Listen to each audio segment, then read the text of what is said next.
মশলাটা খুব ভালো করে ভাজা হয়ে গেছে এবং সবজিগুলো ভালো করে ভাজা হয়ে গেছে। এরপরে মাছগুলো আমি এক এক করে ছেড়ে দেব। লোটে মাছগুলো এরপরে ছেড়ে দেব।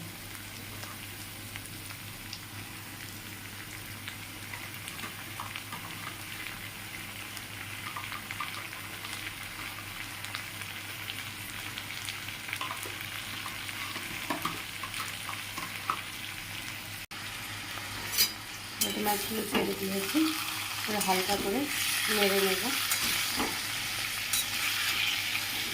এরপরে একটুখানি অল্প একটু নুন দিয়ে দেবো, স্বাদ মতো লবণ দিয়ে দেবো। লবণ এখন লবণই দেব, পরে আমি একটু পরে 2 মিনিট পরে হলুদ দেব। এবার একটু হালকা করে নেড়ে চেড়ে নেব মাছটা।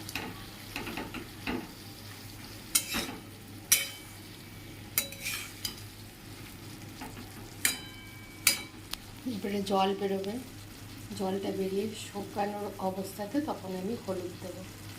বন্ধুরা, আপনারা প্লিজ কমেন্ট করে জানাবেন যে আমার রেসিপিগুলো কেমন লাগে, এবং আমার যদি কোনো ভুল ত্রুটি থাকে তাহলে সেগুলোও কমেন্ট করে প্লিজ জানাবেন।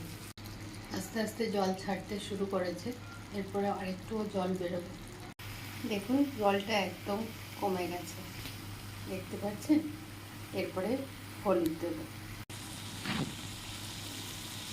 এরপরে হলুদ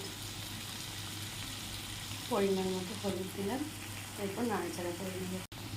হ্যাঁ, সঙ্গে একটু গোটা জিরে গুঁড়ো, গোটা নয় গুঁড়ো জিরে গুঁড়ো একটু দেব। এরপর একটু ভালো করে নাড়াচাড়া করে নেব।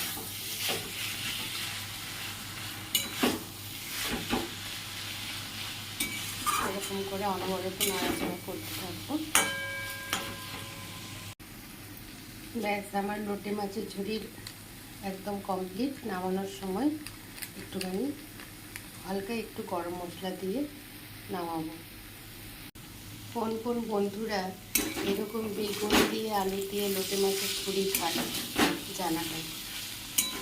আর নামানোর আগে একটুখানি 2টো কাঁচা লঙ্কা কেটে চিড়ে দিয়েছি।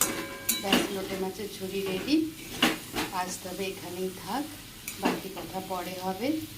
সবাই ভালো থাকবেন, সুস্থ থাকবেন, সাবধানে থাকবেন। আর এই ভিডিওটি কেমন লাগলো প্লিজ কমেন্ট করে সবাই জানাবেন। আর সবাই পারলে